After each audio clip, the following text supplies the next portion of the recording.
So, welcome po guys. Dahil nga po magbibidyo tungkol kay Checard.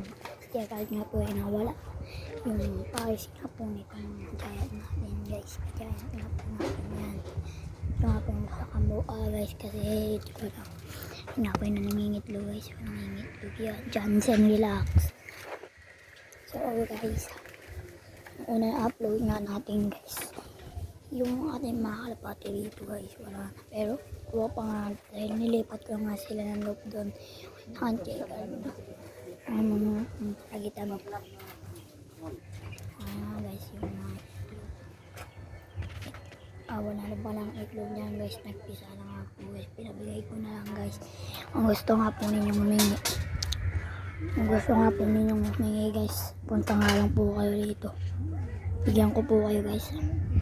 Wait, basta po may itlog. So ito nga po guys, yung dito nga po palagi kami nagkakalat ng bigatot. Ay may isang bigatot na yung green na singsing guys, green singsing tuloy. So guys, ito nga po tutungkol nga po natin tungkol kay Checard. Si Checard nga po ang pinakauna kong pinalipag na kalapati dito sa aking mga loop.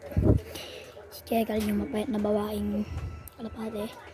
So nga guys, yung bumabara ko na nga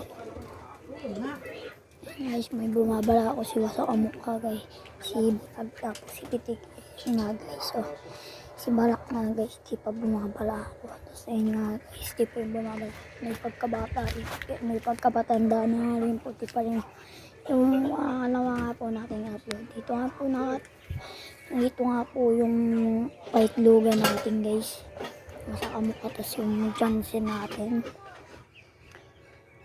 So guys, may lagit nga po tayo, isang black tapos white. Nandito lang po sila guys, kasabay nga po niya si Checard at nga po niya maunahan sa pagdating sa kalera. So guys, marami nga po nagtatanong saan nga po nakakabili ng mga singsing, saan ako nakakuha ng mga singsing na PHA na mga kalabring po. So punta lang po kayo sa Shopee ron na lang po. Wala pa ako kasi akong pa-upload na dyan sa Yellow Basket po. Sorry po guys kung wala. Sige po guys, bahala po.